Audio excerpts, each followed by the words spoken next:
Our ancestors understood origins by extrapolating from their own experience. How else could they have done it? So the universe was hatched from a cosmic egg, or conceived in the sexual congress of a mother god and a father god, or was a kind of product of the Creator's workshop, perhaps the latest of many flawed attempts. And the universe was not much bigger than we see, and not much older than our written or oral records, and nowhere very different from places that we know. We've tended in our cosmologies to make things familiar. Despite all our best efforts, we've not been very inventive. In the West, heaven is placid and fluffy, and hell is like the inside of a volcano. In many stories, both realms are governed by dominance hierarchies, headed by gods or devils. Monotheists talked about the King of Kings. In every culture, we imagined something like our own political system running the universe. Few found the similarity suspicious. Then science came along and taught us that we are not the measure of all things, that there are wonders unimagined, that the universe is not obliged to conform to what was considered comfortable or plausible.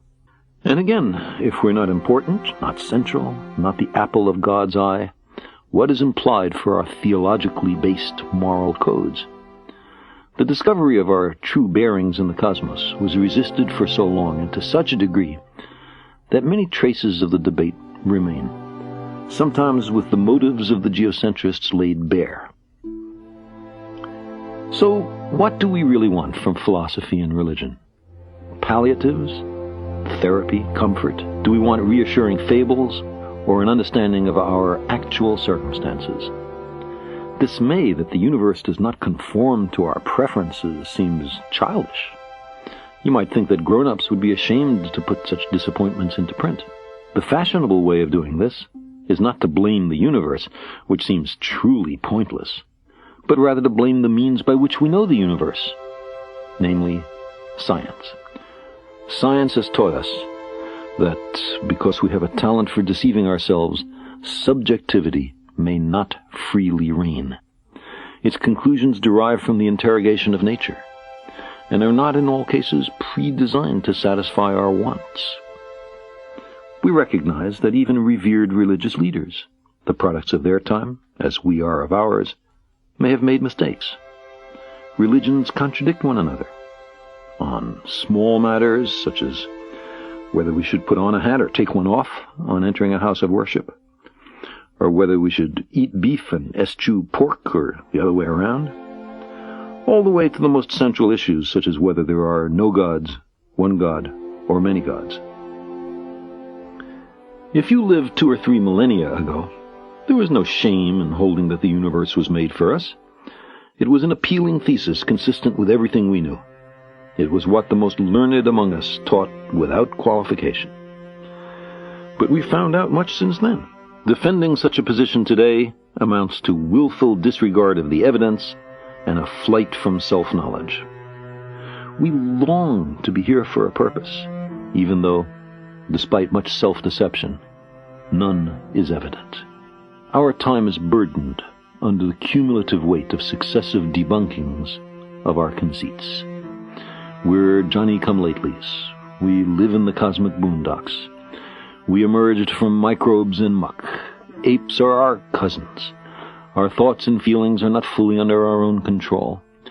There may be much smarter and very different beings elsewhere, and on top of all this, we're making a mess of our planet and becoming a danger to ourselves.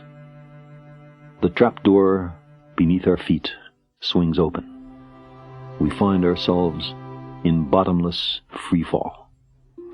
We are lost in a great darkness, and there's no one to send out a search party. Given so harsh a reality, of course we're tempted to shut our eyes and pretend that we're safe and snug at home, that the fall is only a bad dream. Once we overcome our fear of being tiny, we find ourselves on the threshold of a vast and awesome universe that utterly dwarfs, in time, in space, and in potential, the tidy anthropocentric proscenium of our ancestors. We gaze across billions of light years of space to view the universe shortly after the Big Bang and plumb the fine structure of matter, We peer down into the core of our planet and the blazing interior of our star. We read the genetic language in which is written the diverse skills and propensities of every being on Earth. We uncover hidden chapters in the record of our own origins. We invent and refine agriculture, without which almost all of us would starve to death. We create medicines and vaccines that save the lives of billions. We communicate at the speed of light and whip around the Earth in an hour and a half. We have sent dozens of ships to more than 70 worlds and 4 spacecraft to the stars. To our ancestors, there was much in nature to be afraid of. Lightning, storms, earthquakes, volcanoes, plagues, drought, long winters. Religions arose in part as attempts to propitiate and control, if not much to understand, the disorderly aspect of nature. How much more satisfying had we been placed in a garden custom-made for us, its other occupants put there for us to use as we saw fit. There is a celebrated story in the Western tradition like this, except that not quite everything was there for us. There was one particular tree of which we were not to partake, a tree of knowledge. Knowledge and understanding and wisdom were forbidden to us in this story. We were to be kept ignorant. But we couldn't help ourselves. We were starving for knowledge, created hungry, you might say. This was the origin of all our troubles. In particular, it's why we no longer live in a garden. We found out too much. So long as we were incurious and obedient, I imagine, we could console ourselves with our importance and centrality, and tell ourselves that we were the reason the universe was made.